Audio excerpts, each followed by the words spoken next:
In this episode, we explore some of the most iconic foods found on the Viking table, and how many of them still echo through modern Nordic cuisine today. The Vikings were a seafaring people born in one of the harshest environments in Europe.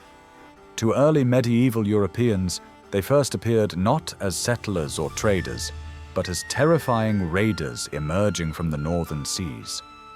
Over time, Viking societies would go on to shape parts of European political order.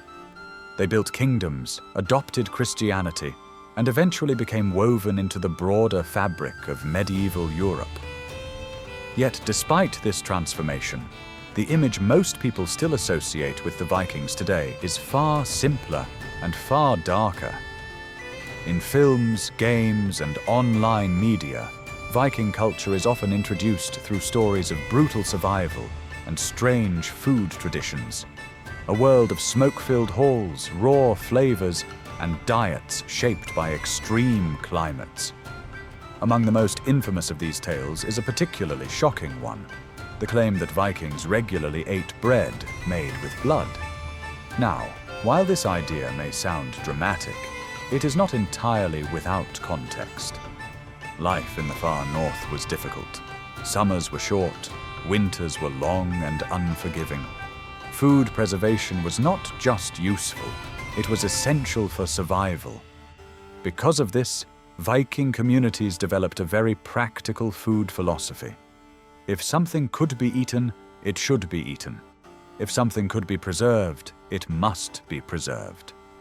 During autumn slaughter season, when livestock were butchered before winter, animal blood posed a unique challenge.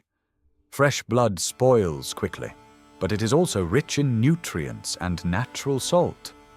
Rather than waste it, people across northern Europe began incorporating blood into foods that could last longer. Blood could be mixed into sausage, added to dough, or cooked with grain. These methods transformed a perishable byproduct into something that could help sustain a household through winter. One of the most mysterious foods sometimes linked to Viking culture is something called Viking blood bread. However, here we enter uncertain territory. Before the 8th century, Viking societies left very few written records, and certainly no cookbooks. As a result, there are no surviving texts that actually describe such a recipe. Yet some archaeologists claim that traces found in Viking burial sites suggest breads made with animal blood may have existed. Based on reconstructed recipes from grain residues discovered in archaeological remains, historians speculate that such bread may have been made by replacing water with fresh blood when kneading dough. The dough would then be baked like ordinary bread. Despite its unsettling appearance, the flavor might not have been as shocking as people imagine. Animal blood naturally contained salt and minerals, which could actually enhance the taste of the bread. Whether or not Viking blood bread truly existed remains debated. But what is certain is that blood-based foods were, and still are, widespread across northern Europe. Many traditional Nordic dishes still reflect this culinary heritage. For example, Sweden has Swedish blood rye bread, a dried bread made from rye flour mixed with blood and lightly fermented before baking. There are also Swedish blood pancakes, thin pancakes made from blood, flour, eggs, and sometimes reindeer blood, typically served with tart lingonberry jam. In Finland, one of the most famous examples is Finnish blood sausage, a dark sausage made from pork, blood, and rye flour, traditionally eaten fresh and often paired with lingonberry sauce. Denmark has Danish rye bread, which is commonly prepared during Christmas and often flavored with sugar, raisins, and spices to give it a slightly sweet taste. And perhaps the best-known blood dish internationally is black pudding, a sausage rich in grains and herbs that can be fried, baked, boiled, or even eaten cold. In Iceland, there is also a traditional dish where blood and meat are stuffed into sheep stomachs and stitched closed before cooking, producing a rich, dense sausage. Even more unusual is a traditional goose blood soup once made in southern Sweden's Scania region, a dish whose dark reputation rivals the legendary Spartan black broth.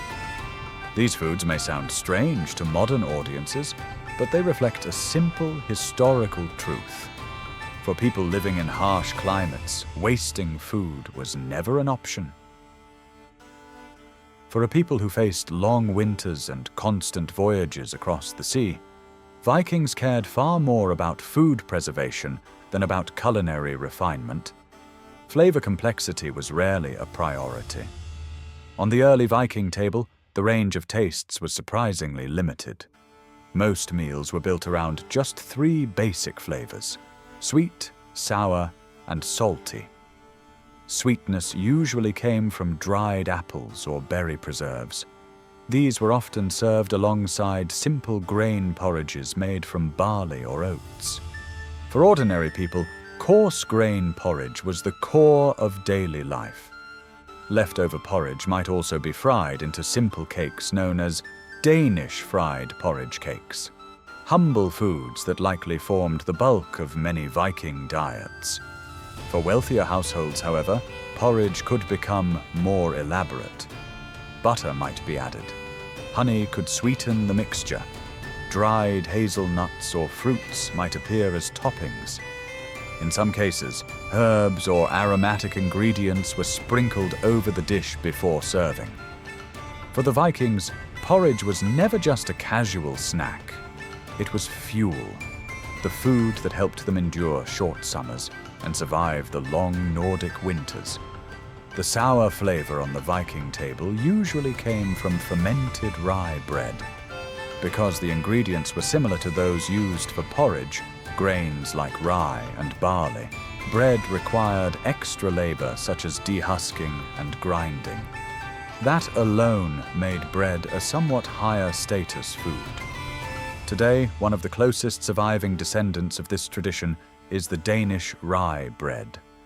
Unlike modern loaf-shaped versions, early Viking breads were probably simple flat cakes, cooked directly on hot stones or iron pans.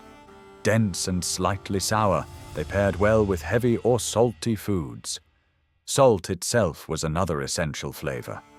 Vikings learned early how to extract salt from seawater, and through trade with continental Europe, they were able to obtain additional supplies. Salt was valuable, but not impossibly rare. Because of this, salting became one of the primary methods used to preserve meat and dairy. One particularly important product that emerged from this practice was heavily salted butter. Packed with salt to extend its shelf life, this butter became an incredibly valuable source of calories during winter. In some regions, salted butter was even treated as a stable commodity, something close to a form of currency. And when discussing salted butter, one dish appears repeatedly in archaeological evidence from Viking settlements: pea and onion soup.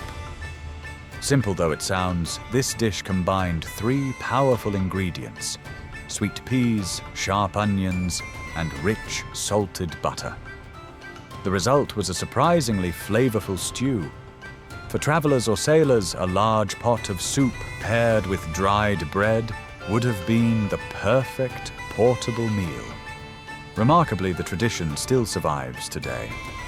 In parts of Sweden, it remains customary to eat pea soup with pork every Thursday, a culinary habit with roots stretching deep into medieval Scandinavia. If one single food had to represent Viking cuisine, it would almost certainly be fish. Fish provided the primary source of protein. It could be preserved for long voyages and harsh winters, and it also functioned as a valuable trade commodity.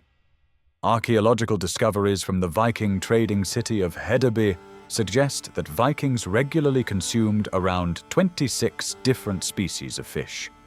Among them, 3 stood above all others: herring, cod, and eel. Herring in particular was extraordinarily important. It was rich in fat, moderate in size, and relatively easy to process. These qualities made it ideal for preservation methods such as salting, smoking, and drying. Even more importantly, herring migrate in large, seasonal schools. For Viking communities, this meant entire harvests could be gathered at once, almost like crops growing in the sea. Because of this, herring became one of the most dependable foods in the Viking world. Some later Nordic folklore even suggests that the thunder god Thor himself might begin the day with herring and porridge, a mythical reflection of an everyday meal.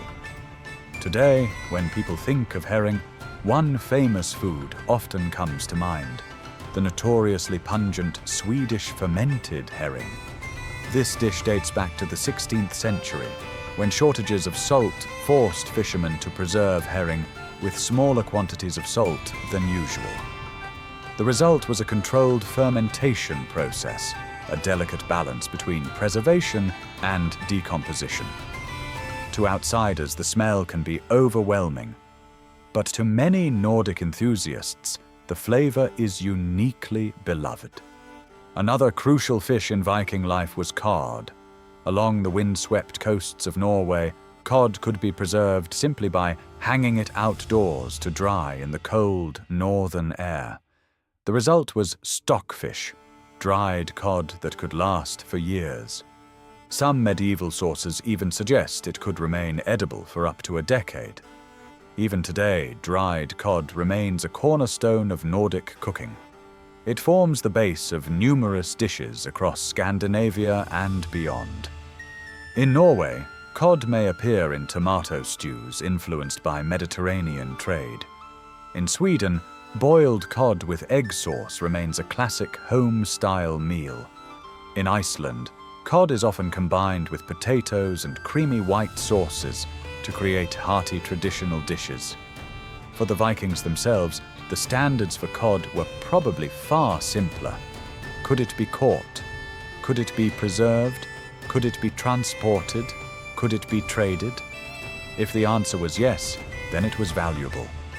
And in many ways, these simple requirements still define the enduring relationship between Nordic cultures and the sea. The Vikings may be remembered for their raids and battles, but their food, shaped by survival, trade, and the unforgiving northern climate, still quietly lives on in modern Nordic cuisine today.